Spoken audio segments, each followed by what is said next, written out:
Hello and an extremely warm welcome back up here to the Tri-ang Super 4 base layout. Thank you for looking at the channel again. If this is your first time, this layout is based on track plan 17 from the Hornby 3rd and 4th edition track plans, and it's constructed of Tri-ang Super 4 track. And I'm going to show you how this excellent 1960s layout, well, inspired layout, runs today. I've chosen a few locos to run. I'm going to try and run them in real time, so no cuts in the video. You can just get an idea of how the layout operates. If you have a copy of that track plan, the points designations I mention will relate to that.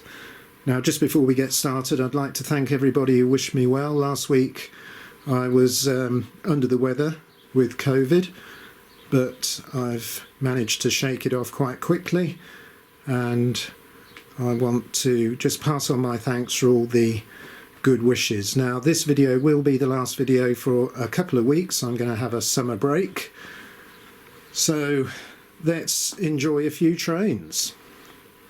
Now, that hopefully that you can see coming into frame is a Wrenn locomotive. It's the A4, it's the Peregrine. We've seen it before, W2213. I'm looking down at a piece of paper I've scribbled a few notes on, so I'm looking forward to getting that running. But I think we'll start with the upward line. Now, on the upward main line, right at the back, you might just see a little J83. Now, I need to get that out and running, so I need to open points F.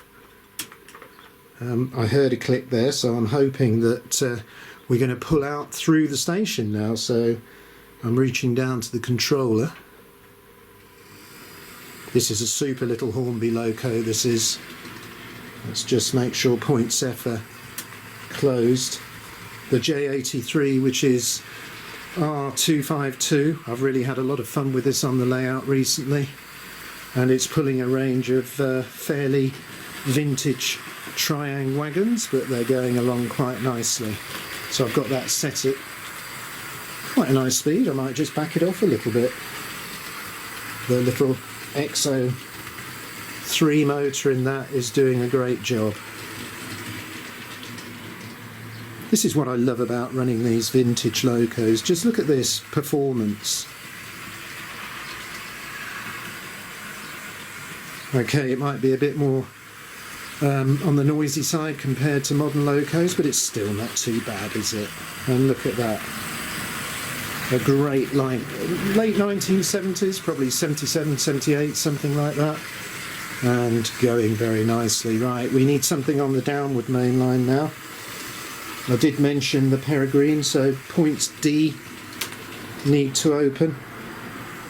And I'm going to try and bring it out.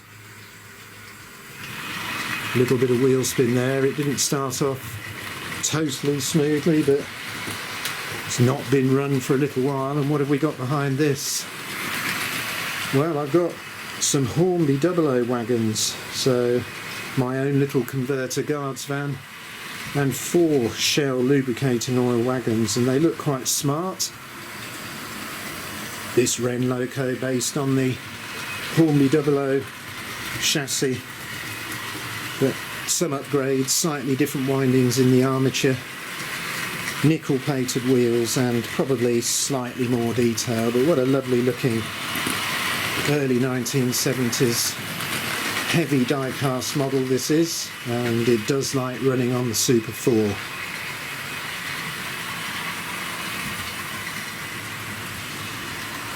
Now, if you've not seen the channel before, this isn't standard Super 4 track. When I started the channel back in the first lockdown, I had a lot of very rusty Super 4 track, and I devised a way to nickel plate it. And I must say, it's paid me off in dividends, because this track hasn't been cleaned for weeks, probably months.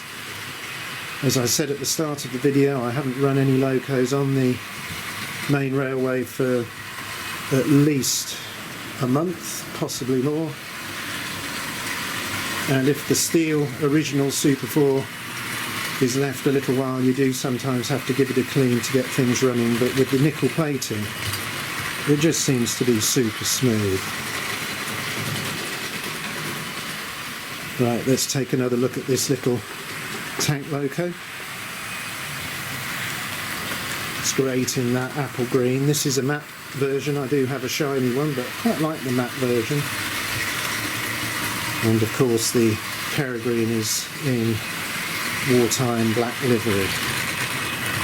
Okay, well I'm going to get back to the controllers because I need to think about what I'm going to do. So the little J, I need to think where I'm going to put that now. I am getting a little bit confused, so I think what I'll do is I'm going to bring the Peregrine into the station and park it up just by the small platform there, and then probably need to open points A. Oh, I hope you can see that. The little J83 has just come in now. Points A shut. Next to the Battle of Britain class Spitfire, which I'm going to run a bit later. So let's have a go at getting this Peregrine somewhere else. So I just need to bring that back into action. A little bit of power. And I think I'm going to bring that onto the branch line. So that's probably going to be points E. So I have opened those.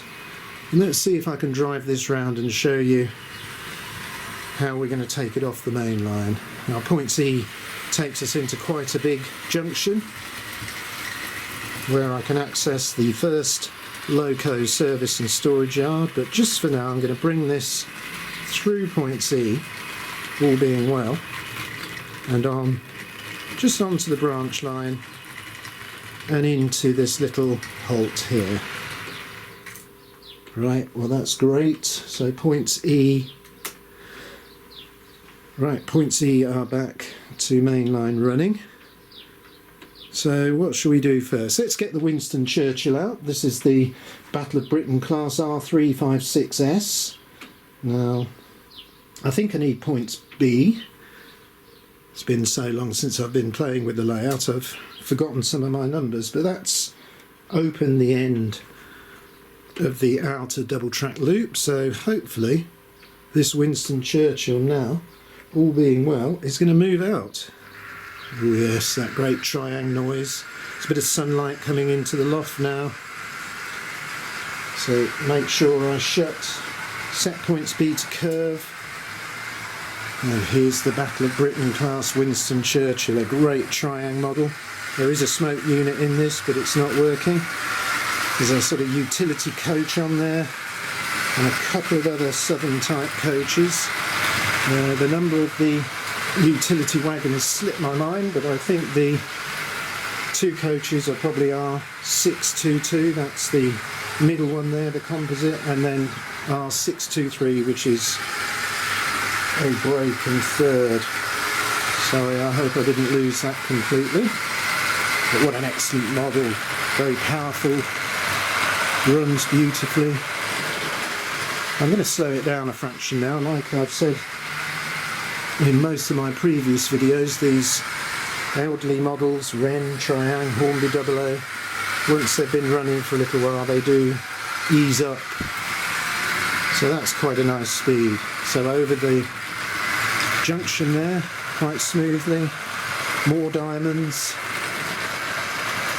Only picks up from those loco wheels, and not all six. The middle wheels on this model are not flanged, and it's picking up off the front and rear set of drivers, so plenty of scope for stalls. So we do have another Battle of Britain class. Let me see if I can make my way just slightly down to the end of the layout. And on the raised section is the Spitfire. Now I am looking at the tender and I'm wondering if it's slightly derailed. Let me see if I can make my way around. All parts of the fun of this sort of model railway. I'm just going to reach over. It is quite well spotted. I thought it looked at a funny angle.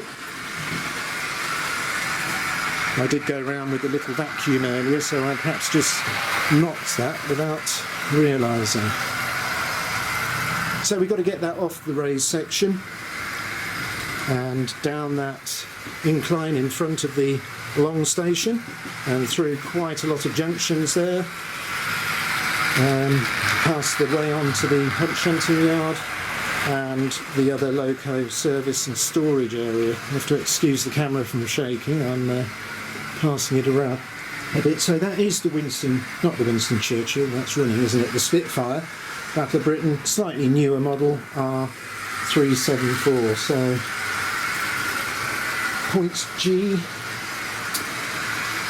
and I'm switching on the upward side of the controller, and I'm going to try and bring that now through that girder bridge and just slowly starting it.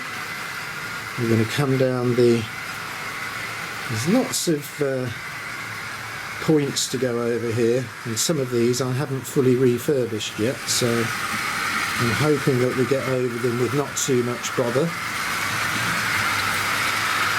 That's coming out onto the main line now, isn't it? So great. Well, away it goes. What a superb loco this is. Let's take a closer look. Some people perhaps don't like the brightness of this livery, but I think it looks really good. And I picked up those coaches relatively recently. They are a little bit new for my collection. They're slightly more modern Hornby items. They're R.356S which is the composite, and R.356S which is a third and brake. And I've got a couple of horse boxes on the back. Right, well that's warming up too, so I'm going to just slightly slow it down.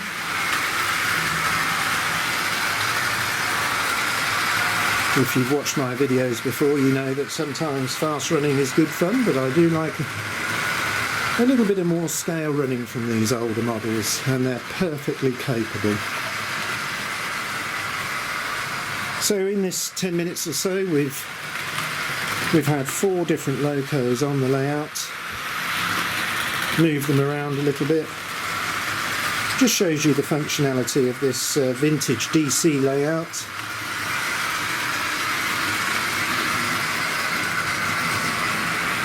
Really great fun to operate these older items. They've still got so much value to offer. Look at this.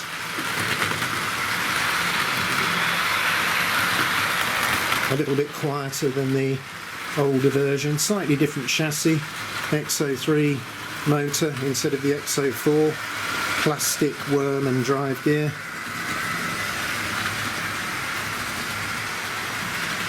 And as the same as the other Battle of Britain, it does have slight flanges on the inner wheel, but really probably only picks up off the front and rear drivers.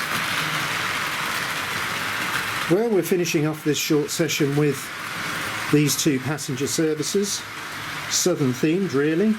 I hope you've enjoyed seeing the locos on the layout today. I've had great fun coming back up here. I'm looking forward to more running on this layout and getting a few more projects done, but we're into summer now. Time to enjoy the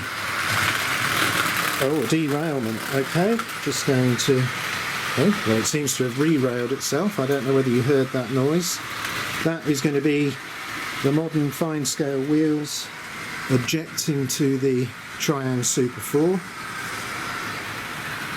It's a much coarser track. The points are not engineered as well as the newer points, and occasionally the newer finer scale wheels do like to jump on and off.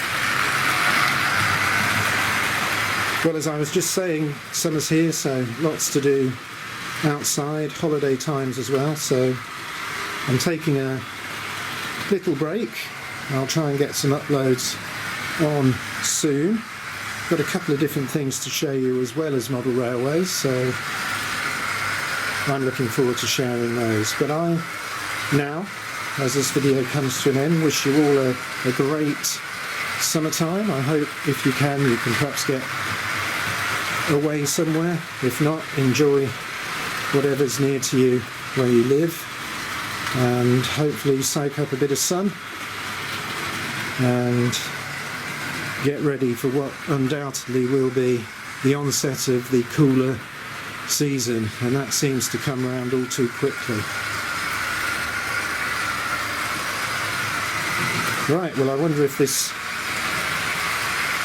Spitfire is going to keep on the tracks. I'm going to finish now and leave you with these running for a little while. So until the next video, I'm going to wish you a happy summer, and until next time, I'll say goodbye.